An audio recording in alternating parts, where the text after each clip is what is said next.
फंडे में आपका स्वागत है। तो कैसे हैं आप लोग? तो आइए दोस्तों, अब हम निकालेंगे acceleration of a particle due to the mutual attraction. मान लीजिए एक बहुत बड़ा मास है जो कि फिक्स्ड मास है m, जिसका कुछ रेडियस है r।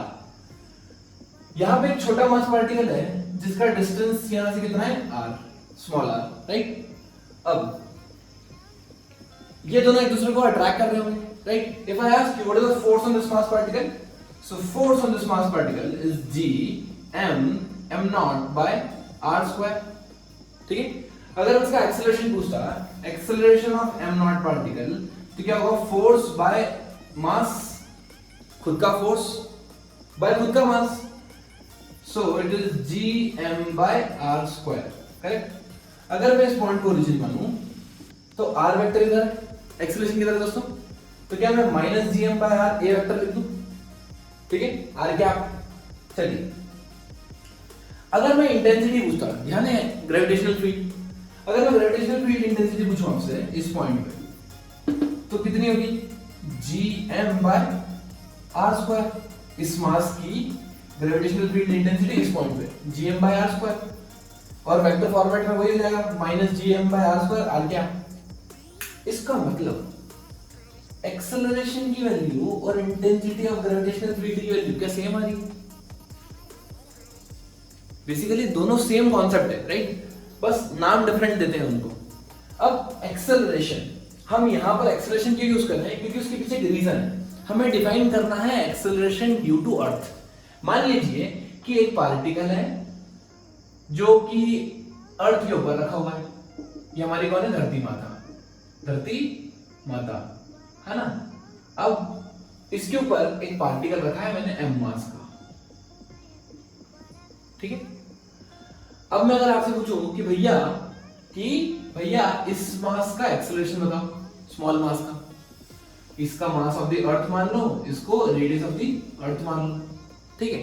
चलिए, तो फोर्स कितना होगा? फोर्स होगा g into mass of the earth into mass of the particle divided by radius of the earth the whole square, correct. अगर मैं एक्सेलरेशन निकालूं पार्टिकल का तो कितना आएगा? g into mass of the earth divided by radius of the earth the whole square. देखो दोस्तों, एक इंटरेस्टिंग बात यहां पर, ये एक्सेलरेशन किसका है? पार्टिकल का, m नॉट का एक्सेलरेशन m नॉट पे डिपेंड नहीं करता। m नॉट का एक्सेलरेशन दूसरे मास पे डिपेंड करता है, g into mass of the earth into radius of the earth the whole square, ठीक है। क्या ये चीज आपको कांस्टेंट नहीं दिख रही है? मास ऑफ द अर्थ भी कांस्टेंट है, रेडियस ऑफ द अर्थ भी कांस्टेंट है, और कैपिटल जी भी कांस्टेंट है। ये तीनों कांस्टेंट है, इसीलिए हमने इसको एक नया नाम दिया है। हमने इसको एक्सेलरेशन ऑफ मास ना बोलते हुए एक्सेलरेशन ड्यू टू अर्थ बोला है, और acceleration due to earth is also called as acceleration due to gravity. इसलिए मेरा जी का फॉर्मूला आता है, वो होता है g into m by r square, where r is the radius of the earth and m is the mass of the earth। तो आइए दोस्तों, हम देखेंगे वेरिएशन इन g। आपको पता है कि जो सरफेस पे g capital M by capital R square होता है, मतलब सरफेस पे कांस्टेंट होता है। लेकिन जैसे ही आप सरफेस से ऊपर या नीचे जाते हैं, वेरिएशन आ जाता है। तो हम चार टाइप के वेरिएशन देखेंगे। Variation in acceleration due to gravity, first देखते हैं ड्यू टू हाइट। चलिए, जब हम g का फॉर्मूला लिखते हैं तब लिखते हैं gm by r square, right. लेकिन अगर मुझे इस पॉइंट पे g निकालना है, मतलब नया g, तो वो होगा g into mass of the earth divided by r square, where r is the distance of the point from the center of the earth। ये चीज क्लियर है दोस्तों? बहुत बढ़िया। अब हमने हाइट ली है सरफेस से, मान लीजिए सरफेस से कितना ऊपर है? h हाइट ऊपर। दोस्तों एक और चीज याद रखना, जब भी हम हाइट या डेप्थ लेंगे सरफेस से लेंगे, और जब भी हम टोटल डिस्टेंस लेंगे सेंटर से सेंटर की लेंगे, ठीक है। चलिए आइए, तो हम g डैश निकालते हैं। g डैश कितना आ जाएगा? gm by r। r के लिए क्या मैं ऐसा पुट कर सकता हूं? ये radius of the earth plus height, मतलब re plus h the whole square. बोला हाँ दोस्तों? यस। एक काम करता हूं, r बाहर निकाल लेता हूं, तो ये जाएगा g into mass of the earth into radius, बाहर निकाल लिया तो स्क्वायर बाहर आया, 1 plus h by r the whole square. ये आ गया हमारा g डैश। अब gm बाय r स्क्वायर, क्या ये तो पुराना g है? क्या ये मेरा पुराना g है? तो मेरे को पुराना g divided by 1 plus h by r the whole square. बोलो शाबाश। अब ये फॉर्मूला आपको याद करना है और आपको दिख रहा है कि कुछ जी डिवाइड कर रहा हूं। अगर मैं जी में कोई डिवाइड करूंगा मतलब 1 से बड़ा क्वांटिटी डिवाइड करो 1 प्लस समथिंग, ठीक है, 1 से बड़ा क्वांटिटी अगर मैं डिवाइड कर रहा हूं तो वो ओवरऑल क्वांटिटी क्या हो जाएगी, छोटी। मतलब जैसे जैसे आप सरफेस से ऊपर जाते हो आपकी जी की वैल्यू कम होती जाती है दोस्तों। अच्छा, ये फॉर्मूला कब यूज करना, जब वेरिएशन बहुत ज्यादा हो। बहुत ज्यादा मतलब 100 किलोमीटर नहीं दोस्तों, जब variation 6400 kilometre radius of the अर्थ के कंपैरिजन में हो, 1/2 1/3 1/4 लाइक दैट हो, ठीक है। 32,000 किलोमीटर, 3200 किलोमीटर, 1600 किलोमीटर, ऐसा कुछ वेरिएशन दी हो तब आपको ये यूज करना है। लेकिन अगर मान लो 10 किलोमीटर, 50 किलोमीटर, 100 किलोमीटर का वेरिएशन दिया था तब आपको ये फॉर्मूला यूज नहीं करना है। तब आपके लिए बाइनोमियल थ्योरम लगाएंगे। For height from the surface to be very less than the radius of the earth, then I can write g dash apparent g equals to g 1 plus h by r to the power -2। इसको ऊपर लेंगे, ठीक है। अब एक theorem होती है बेटी थ्योरम, कौन सी, बाइनोमियल थ्योरम दोस्तों। ये होता है कि 1 plus x to the power n बराबर होता है 1 plus nx के। कब, जब x बहुत बहुत छोटा हो। x अगर बहुत छोटा है 1 से तब मैं 1 plus x to the power n को 1 plus nx लिख सकता हूं। मतलब ये पावर आगे आ जाती है इधर। Now I can write this as g dash is equal to g 1 minus 2h by r। ये फॉर्मूला भी बहुत इंपॉर्टेंट है दोस्तों, आपको याद रखना है। These two are the formula for variation in acceleration due to gravity with height। तो आइए दोस्तों अब हम देखेंगे variation in acceleration due to gravity with depth. मतलब आप गड्ढा खोद के नीचे चले गए, कितना नीचे, बहुत नीचे, एक माइन में चले गए मान लो, ठीक है। मान लीजिए कि एट अ डिस्टेंस d, कहां से, सरफेस से। देखो हाइट और डिस्टेंस हम कहां से लेते हैं दोस्तों, सरफेस से लेते हैं। तो हम सरफेस से d डिस्टेंस नीचे पहुंच गए, ठीक है। अब मुझे क्या पूछ रहा है वो, मुझे पूछ रहा है बताओ इस पॉइंट पे g क्या होगी, बढ़ेगी या घटेगी। Now you know that g dash नया g equals to g into mass of the earth by r square. r क्या है दोस्तों, सेंटर से उस पॉइंट की डिस्टेंस, यहां से यहां तक की। तो ये डिस्टेंस कितनी हो जाएगी दोस्तों, r radius of the earth minus d the whole square. Clear, ये d है, ये r माइनस d हो जाएगा। अच्छा, ये मास ऑफ द अर्थ आता है या सिर्फ एनक्लोज्ड मास आता है, नहीं दोस्तों, ये वाला मास होगा सिर्फ एनक्लोज्ड मास। मतलब इसके पॉइंट के अबाउट अगर मैं एक स्फीयर बनाऊं तो ये वाला मास कंसीडर करना है हमको, ठीक है। क्यों, उसका एक लॉजिक है। मान लीजिए इस पॉइंट पे ये जो मास है ये ऊपर फोर्स लगाएंगे, ठीक है। अब ये जो रिमेनिंग मास है ये इसको नीचे फोर्स लगाएंगे। अब ये मास ज्यादा है लेकिन डिस्टेंस भी ज्यादा है तो इफेक्ट उसका न्यूट्रल हो जाता है। तो जब भी हम मास कंसीडर करते हैं वो वाला मास कंसीडर करते हैं जो उस पॉइंट से एनक्लोज होता हुआ हो, ठीक है। तो यहां पर मास ऑफ द अर्थ नहीं लेंगे, यहां लेंगे m dash mass which is inside the sphere. इसको m डैश को कैसे निकालेंगे, लैम्डा सिग्मा रो। याद है दोस्तों, वो कॉन्सेप्ट बहुत इंपॉर्टेंट है, हर जगह यूज होता है। यहां पे रो यूज करेंगे, rho of small mass is equals to rho of capital mass. Density दोनों की क्या होगी दोस्तों, सेम। चलिए अब density mass upon volume, volume क्या होगा 4/3 pi r cube. Mass upon volume, इसका वॉल्यूम क्या होगा, इसका रेडियस कितना है दोस्तों, r माइनस d, है ना। तो जाएगा 4/3 pi r minus d whole cube. ये कैंसिल हो गया, कितना हो गया दोस्तों मेरा, m r minus d cube by r cube. यहां पुट कर दीजिए दोस्तों m डैश की वैल्यू, m डैश की वैल्यू पुट करूंगा मैं तो मेरा g डैश आएगा, g dash equals to g into m into r minus d the whole cube divided by r cube। यहाँ पे r minus d the whole square already present है, ठीक है। r minus d square r minus d square cancel, ये बचा gm by r cube into r minus d by r। मैंने क्या किया दोस्तों, इसको r क्यूब को r स्क्वायर इंटू r लिखूं, r स्क्वायर इंटू r। मैं ऐसे क्यों लिख सकता है, gm by r square small g। तो ये हो जाएगा g dash is equal to g into 1 minus d by r। अब देखो दोस्तों यहां पे भी आप क्या कर रहे हो, 1 में से कुछ घटा रहे हो और फिर मल्टीप्लाई कर रहे हो, तो जो ओवरऑल वैल्यू हो जाएगी वो क्या होगी, घटेगी। इसका मतलब मैक्सिमम जी की वैल्यू सरफेस पे, ऊपर गए तो भी कम, नीचे गए तो भी कम। आइए दोस्तों देखते हैं third variation, due to the rotation of the earth. आपको पता है अर्थ घूमती है अपनी एक्सिस के अबाउट। मान लीजिए ये ऐसे घूम रही है ओमेगा से, ठीक है। अब थोड़ा सा कंसेप्चुअल है लेकिन आपको पूरा समझ में आएगा, भरोसा रखो। ये सेंटर ऑफ द अर्थ है, ठीक। अब मैं यहां खड़ा हूं, अज्यूम कर लो मैं कहां खड़ा हूं, यहां पे ऐसे इस पॉइंट पे एम मास रखा हुआ है ना। इसके ऊपर ग्रेविटी फोर्स कितना लग रहा होगा दोस्तों, डाउनवर्ड्स और towards centre of the earth. The gravity force is always towards the centre of the earth, mg, ठीक है।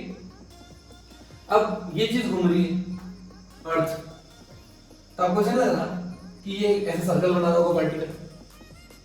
अगर ये सर्कल बना रहा, मान लो r रेडियस है, ठीक है। यहां से मैं एंगल कंसीडर कर लेता हूं थीटा, ऐसा थीटा एंगल कंसीडर कर लेता हूं, ये theta angle from the horizontal, ठीक है, फ्रॉम द इक्वेटर। अच्छा, ये r डिस्टेंस में सर्कल में घूम रहा है। जब भी कोई पार्टिकल में सर्कल में घूमता है तो उसके ऊपर सेंट्रीपिटल फोर्स लगता है। और अगर मैं इस पॉइंट पे खड़ा हूं, right, if my observer is also rotating, तो एक सेंट्रीफ्यूगल फोर्स लगेगा बाहर की तरफ, mr ओमेगा स्क्वायर। क्लियर? चलिए, एक फोर्स हो गया mr ओमेगा स्क्वायर, एक फोर्स हो गया mg, राइट। अच्छा, ये कैपिटल R रेडियस है, रेडियस ऑफ द अर्थ, ये r है, ये थीटा है। Can write this to be r cos theta, m into r cos theta into omega square. Clear? ये सेंट्रीफ्यूगल फोर्स ना। अब मैं क्या कर रहा हूं, इस पॉइंट पे नेट फोर्स निकालो सेंटर की तरफ। क्यों? क्योंकि कुछ ना कुछ वेरिएशन आएगा। अब देखना, इस लाइन के अलाउंग मुझे क्या निकालना है, नया force, new force, F new, towards centre, towards centre. क्यों? क्योंकि मैं ऑलरेडी सूडो फोर्स ले चुका हूं और मेरा ऑब्जर्वर यही बैठा है इस पार्टिकल के ऊपर, वो भी घूम रहा है एक्सिस के साथ।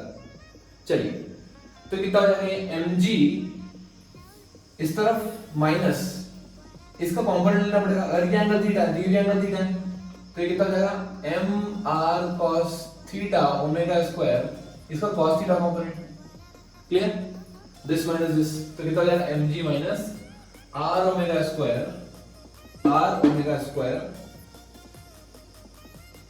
Into cos square theta, mr omega square cos square theta. Clear? क्या दोस्तों, न्यू फोर्स को मैं लिख दूं m इनटू new acceleration due to gravity at that point, तो ये हो जाएगा mg माइनस m बाहर निकालो, तो कितना आ जाएगा, g minus r omega square cos square theta. m के कैंसिल, तो आपका g नया g आ गया, g minus r omega square cos square theta. मतलब ध्यान से देखो दोस्तों, cos थीटा की वैल्यू जब जीरो होती है, cos मतलब थीटा की वैल्यू जब जीरो होती है तो cos थीटा की वैल्यू मैक्सिमम होती है, राइट। इसका मतलब इक्वेटर पे g डैश कितना आएगा, g minus r omega square, ये एट इक्वेटर है। और पोल पे एंगल कितना होगा, 90, तो ये हो जाएगा g माइनस cos 90 0, मतलब g ही होगा पोल पे। तो आपको एक चीज समझ में आ रही होगी कि रोटेशन ऑफ द अर्थ के कारण g की वैल्यू चेंज होती है इक्वेटर से लेके पोल तक। इक्वेटर पे सबसे ज्यादा चेंज होता है और पोल पे कुछ भी फर्क नहीं पड़ता। Due to rotation of the earth there is no change on the value of acceleration due to gravity at poles. Poles पे कोई चेंज नहीं होगा, ठीक है। Next variation is variation due to the shape of the earth. आपको पता है कि अगर मैं अर्थ को एक स्फीयर मानूं तो हर पॉइंट पे उसकी acceleration due to gravity on the surface of the earth constant होती है g। बट प्रैक्टिकली ये थोड़ा सा जियोइक शेप का होता है। जो अर्थ होता है वो थोड़ा सा ऊपर से दबा टाइप का होता है। अगर ये ऐसी चीज है तो क्या मैं यहाँ पे देख सकता हूं कि रेडियस एट इक्वेटर ज्यादा है रेडियस एट पोल्स। क्लियर? तो जो g की वैल्यू होती है वो होती है gm/r²। अगर डिस्टेंस ज्यादा है तो g की वैल्यू क्या होगी दोस्तों, कम। और यही एक और रीजन है कि ग्रेविटेशनल इंटेंसिटी या acceleration due to gravity pole पे ज्यादा होती है in comparison to the acceleration due to gravity at equator, right. एक रीजन ये है और दूसरा रीजन मैंने आपको बताया due to the rotation of the earth. अभी जो हमने वेरिएशन इन जी पढ़ा उसको ग्राफ के फॉर्म में रिप्रेजेंट करते हैं। कैसे करेंगे दोस्तों, देखिए हमें पता है जैसे हम सरफेस से ऊपर जाते हैं जी चेंज होता है, सरफेस से नीचे आते हैं तब भी जी घटता है, राइट। दोनों केस में जी घटता है ना। मैक्सिमम वैल्यू कहां होती है जी की, सरफेस पे, ठीक है। अगर मैं ये डेप्थ कहां से, सरफेस से नीचे, अगर मैं d equal to R put कर दूं, मतलब मैं सेंटर पे जाके खड़ा हो जाऊं, तो ये क्या जाएगा 1 माइनस आर बाय आर, मतलब 1 माइनस 1 0, मतलब सेंटर ऑफ द अर्थ पे एक्सेलरेशन ड्यू टू ग्रेविटी होती है 0। तो यहां से कर्व हमारा स्टार्ट होगा, ठीक है। फिर आपको दिख रहा है कि ये वेरिएशन लीनियर है बिल्कुल, राइट। यहां पर सिंगल पावर मतलब ये वेरिएशन लीनियर वेरिएशन है, कहां तक, सरफेस तक, ठीक है। उसके बाद ऊपर जाएंगे तो ये फॉर्मूला यूज करेंगे, कौन सा, जब हम हाइट गैप वेरी करते हैं तो ये 1/r² होगा, ठीक है। तो ये ग्राफ कुछ ऐसा वेरी करेगा, राइट। आप समझ रहे हैं क्या बोल रहा हूं, 1/r², वो gm/r² यूज करते हैं अपन। सो यहां पे ये 1/r² के प्रोपोर्शनल ऐसे चलता है, ठीक है।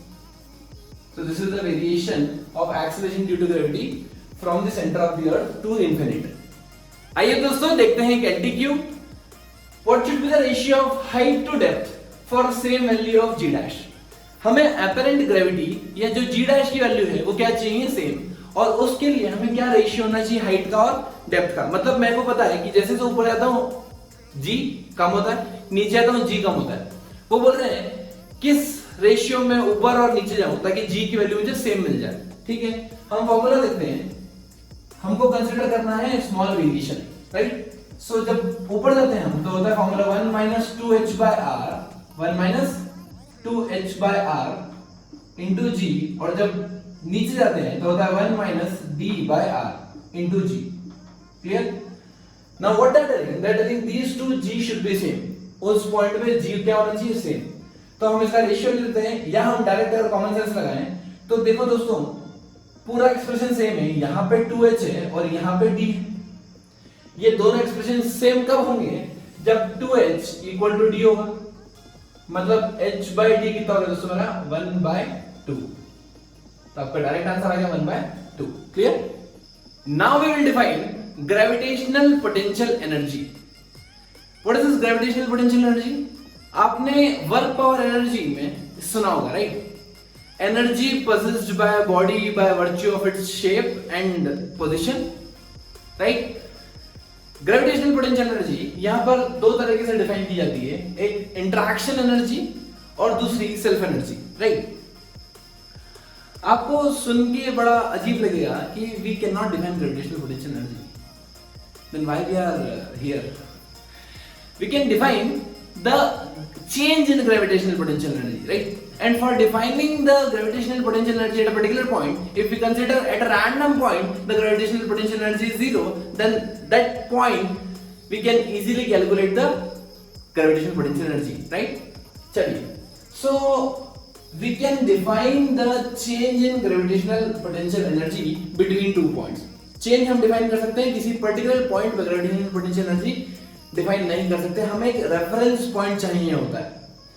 Second important thing, the potential energy is defined only for conservative forces, only for conservative forces. इसलिए हम ग्रेविटेशनल पोटेंशियल एनर्जी डिफाइन करते हैं क्योंकि ग्रेविटेशनल फोर्स एक कंजर्वेटिव फोर्स है। चलिए, वर्क पावर एनर्जी में आपने सुना होगा जो पोटेंशियल एनर्जी होती है वो कितनी होती है दोस्तों, mgh, याद है। पोटेंशियल एनर्जी होती है mgh। क्यों कंसीडर करते हैं हम gh? बिकॉज हम मानते हैं कि ये अर्थ है और अर्थ की सरफेस पे हम ले लेते हैं रेफरेंस, मतलब पोटेंशियल एनर्जी मान लेते हैं 0। अगर अर्थ की सरफेस पे हम पोटेंशियल एनर्जी 0 नहीं माने तो आप डिफाइन नहीं कर सकते यहां पे mgh पोटेंशियल एनर्जी, ये गलत हो जाएगा, ठीक है। इन gravitation we don't take the surface of the earth to create zero potential. हम सरफेस पे पोटेंशियल डिफाइन करते हैं ग्रेविटेशन में, ठीक है। बहुत बड़ा डिफरेंस है वर्क पावर एनर्जी चैप्टर में और ग्रेविटेशन चैप्टर में, आपको पता होना चाहिए। यहां पर हम रेफरेंस किसको मानते हैं, हम मानते हैं इंफिनिटी को। We consider that when the particle is at infinity the potential energy is zero. तो हमने रेफरेंस कहां माना दोस्तों? इंफिनिटी पे। हमने कंसिडर किया कि at infinity when the distance between the body is very very very very very large the potential energy is zero.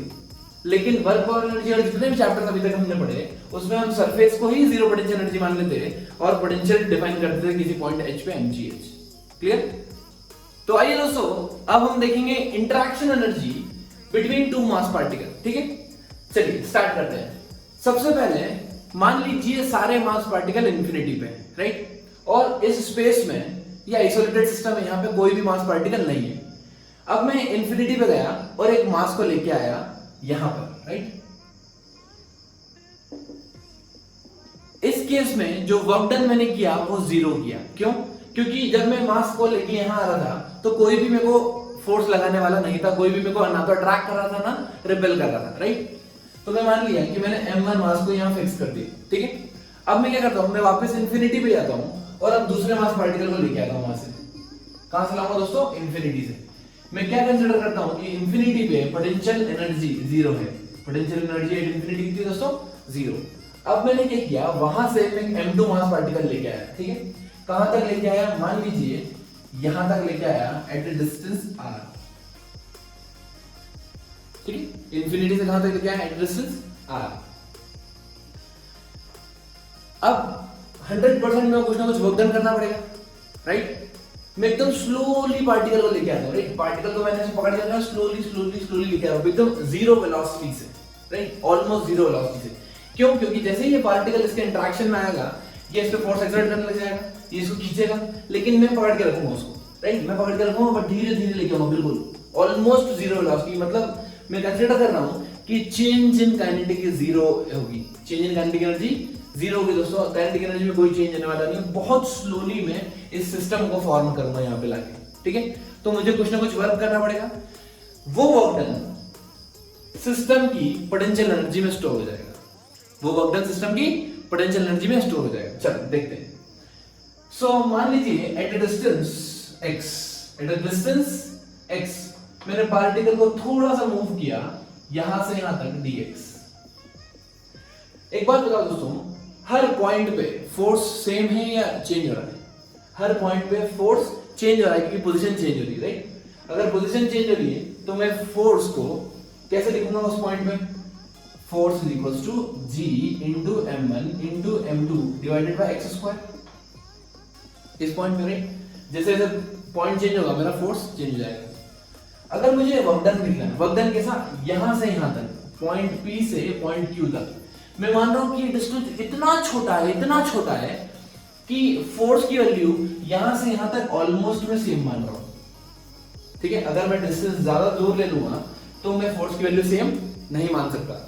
तो मैं वर्क डन निकाल रहा हूं। Work done is equals to f dot dx f into x into cos theta, right, f into dx into cos theta. अच्छा, देखो force भी इधर ही है इस मास का इंटरनल के कारण और डिस्प्लेसमेंट भी इधर ही हो रहा है, तो एंगल देता है 0 डिग्री। क्या मैं लिख सकता हूं? Force into dx, right. अगर मुझे पूरा वर्क डन निकालना होता तो मैं इंटीग्रेट करता हूं, राइट, छोटा सा वर्क डन नहीं। अगर इंटीग्रेट किया कहां से कहां तक? वैल्यू इंफिनिटी से कहां तक आऊंगा मैं? r डिस्टेंस तक। इंफिनिटी से कहां तक आऊंगा दोस्तों? r डिस्टेंस तक। चलो अब मैं वैल्यू पुट करता हूं। So work done is equals to from infinity to r g m1 m2 by x square dx। ठीक है, ये बाहर आ जाएगा, कितना हो जाएगा? Minus g m1 m2 1 by x। देखो मैंने 1 बाय x क्यों लिखा दोस्तों? माइनस के साथ ये x टू द पावर -2 है, ऊपर जाएगा तो फिर इंटीग्रेशन करेंगे x to the power -2 + 1 upon -2 + 1 तो माइनस आ गया फ्रॉम इंफिनिटी टू r। ये हो गया मेरा minus g m1 m2 by r। ये मेरा वर्क डन है, राइट। और यही मेरा पोटेंशियल एनर्जी भी होती है सिस्टम की, minus g m1 m2 by r। क्योंकि जितना भी वर्क डन करूंगा वो सब कहां स्टोर होगा दोस्तों? जाके सिस्टम की पोटेंशियल एनर्जी में। सो मैंने डिफाइन की सिस्टम की potential energy minus g m1 m2 by r। Here you have to note one point कि जो सिस्टम की पोटेंशियल एनर्जी आती है more specifically gravitational potential energy आती है वो हमेशा नेगेटिव होती है। यहां पर नेगेटिव साइन ये शो करता है कि सिस्टम स्टेबल है। नेगेटिव की साइन सिस्टम स्टेबल। देखो जितनी कम एनर्जी होती है ना उतना स्टेबिलिटी ज्यादा गेन करता है सिस्टम। अब अगर एनर्जी बहुत ज्यादा होती है तो स्टेबिलिटी कम होती है। ग्रेविटेशनल पोटेंशियल एनर्जी हमेशा नेगेटिव लेंगे दोस्तों, हमेशा नेगेटिव लेंगे, ये चीज ध्यान रखना। Minus G m1 into m2 divided by r, where r is the separation between two bodies. चलिए दोस्तों अब हम निकालते हैं interaction energy for system of particles. ठीक है, तो यहां पर क्या गिवन है, एक सिस्टम है, मान लीजिए 3 मास है m और ये एक इक्विलेटरल ट्रायंगल के फॉर्मेट में बैठे हुए हैं। ठीक है, हमें क्या निकालना है, इस सिस्टम की पोटेंशियल एनर्जी। कैसे निकालते हैं, देखो हमको 2 पॉइंट के बीच में पोटेंशियल एनर्जी निकालना आता है। मतलब हर 2 मास पार्टिकल के बीच में एक एनर्जी की टर्म होगी, राइट। तो एक काम करता हूं, मुझे पता है कि ये एनर्जी, इन दोनों के बीच में एक एनर्जी होगी, इन दोनों के बीच में एक एनर्जी होगी और इन दोनों के बीच में एक होगी, करेक्ट। सो क्या right, potential energy is equals to 3 times the potential energy between any one particle Gmm by Gm1m2 by R with negative sign. Clear.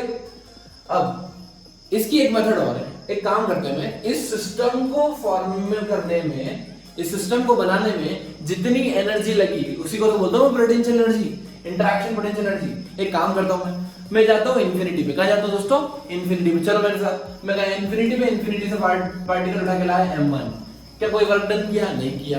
चलो वापस अब फिर इन्फिनिटी पे चलते हैं, सेकंड पार्टिकल उठा के लाते हैं यहाँ। क्या हमने वर्क डन किया, हाँ बिल्कुल किया। क्यों, क्योंकि हमने इंटरेक्शन एनर्जी कर दी। मान लीजिए टोटल नेट पोटेंशियल एनर्जी का लिखता हूं मैं, potential energy n1 that is 0। फिर अब मैं वहां गया, वहां से यहां आया, तो ये ऑलरेडी बैठा है। अब इन दोनों के बीच में इंटरेक्शन होगा, potential energy between 1 and 2, correct. तो पोटेंशियल एनर्जी बिटवीन 1 and 2 कितना होगा, minus G M M by A. ठीक है, अब मैं फिर इन्फिनिटी पे गया, इन्फिनिटी पे गया, उठा के लाया पार्टिकल, थर्ड यहां रख दिया। अब क्या होगा, पोटेंशियल एनर्जी का इंटरेक्शन 1 से 3 का होगा और 1 से 3 से 2 का भी होगा। ये समझ में आ रहा है। इन्फिनिटी पे गया, उठा के लाया मास, कोई वर्क डन नहीं किया। फिर इन्फिनिटी पे गया, फिर उठा के लाया मास, इन दोनों में एक इंटरेक्शन एनर्जी होगी। फिर इन्फिनिटी पे गया, फिर उठा के लाया, तो अब इसका इसके साथ और इसका इसके साथ हो गया। ठीक है, तो यहाँ पर मैं लिखता हूँ minus G M square by A, minus G M square by A, सब डिस्टेंस बराबर है तो माइनस 3gm स्क्वायर बाय ए। क्या ये पिक्चर आपको क्लियर है? मतलब ऐसे निकाल लो या ऐसे निकाल लो, बात बराबर ही है, कोई फर्क नहीं। ठीक है, चलिए अब हमें क्या करना है, मान लीजिए कि उन्होंने 4 पार्टिकल दे दिए, ऐसे ऐसे ऐसे ऐसे। अब उन्होंने बोला कि इंटरेक्शन एनर्जी निकालो। दोस्तों ये फटाफट करके दिखा दो मेरे को, और आंसर कमेंट में ड्रॉप करके चले आना, मैं चेक करके बता दूंगा। ठीक है, लेंथ ले लीजिए l। What you have to find, you have to find the interaction energy between these 4 particles. अच्छा एक बात बताओ, कितने नंबर ऑफ टर्म्स आएगी? नंबर ऑफ टर्म्स कितनी है? नंबर ऑफ टर्म्स, जब 3 पार्टिकल थे तो 3 टर्म्स आई थी। तो ऐसा मत बोलना 4 पार्टिकल तो 4 टर्म, नहीं दोस्तों, हर 2 पार्टिकल के बीच में एक एनर्जी का टर्म होता है। हर 2 पार्टिकल के बीच में एक एनर्जी का टर्म होता है। मतलब क्या, परम्यूटेशन कॉम्बिनेशन लगाओ थोड़ा सा। Number of ways of selecting 2 objects from n NC2, शाबाश, ये हो जाएगा NC2, मतलब हो जाएगा 4C2। तो कितना हो गया, 4 into 3 डिवाइडेड बाय 2 into 1, तो हो गया 6। मतलब यहाँ पर 6 डिफरेंट टर्म्स आएगी, 6 डिफरेंट टर्म्स आएगी। देखो दोस्तों कैसे, एक इन दोनों के बीच में, एक इन दोनों के बीच में, एक इन दोनों के बीच में, एक इन दोनों के बीच में, 4 टर्म्स हो गए, करेक्ट। एक इन दोनों के बीच में और एक इन दोनों के बीच में, टोटल 6 नंबर ऑफ टर्म्स आएगी, जिसमें 4 की डिस्टेंस सेम होगी और इन दोनों की डिस्टेंस सेम होगी। ठीक, चलिए now we will define self energy. मैंने आपको बताया था there are 2 types of energy, interaction energy and self energy. What is this self energy? Self energy is the energy used, or I can say the amount of work done in creating this body. Self energy हम usually 2 type of body के लिए define करते हैं, एक hollow sphere के लिए और एक सॉलिड स्फीयर के लिए। इसका डेरिवेशन मैं आपको 12th में इलेक्ट्रोस्टैटिक्स चैप्टर में अच्छे से दूंगा, लेकिन अभी के लिए 11th में आप सिर्फ फॉर्मूला याद कीजिए इसका। जो सेल्फ एनर्जी होती है हॉलो स्फीयर की, वो होती है U = -gm² by 2r, right.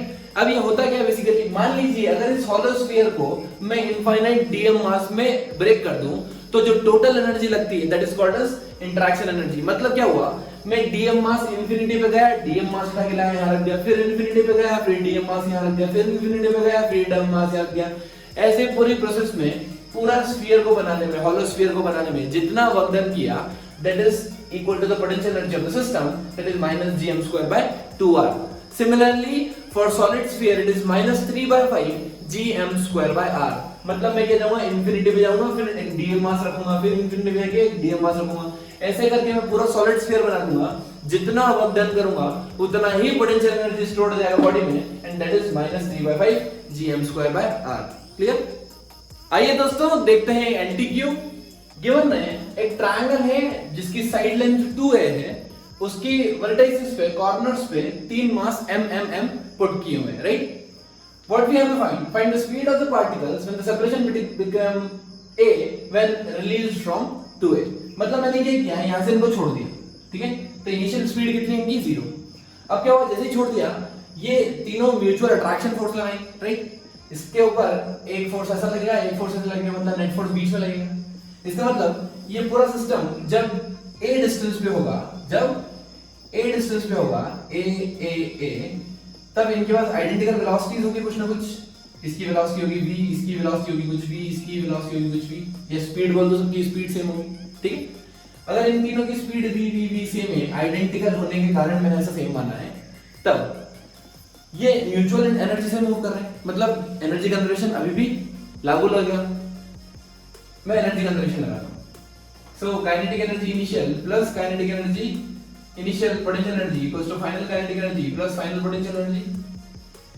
Initially rest पे, release from rest, so initial kinetic energy 0, potential energy निकालता हूं मैं, राइट? इनिशियल पोटेंशियल एनर्जी देखिए, इनिशियल पोटेंशियल एनर्जी कैसे निकालेंगे दोस्तों? डिस्टेंस कितनी, 2a mass m, right? So 3 times the potential energy between any two particle कर दो। सो पोटेंशियल एनर्जी आ गया -3 gm²/2a, ठीक है?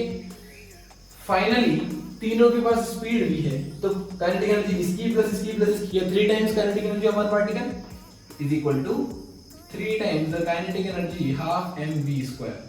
सो इसकी पोटेंशियल एनर्जी हो जाएगी 3 times the potential energy of between any two particles -gm²/a, right?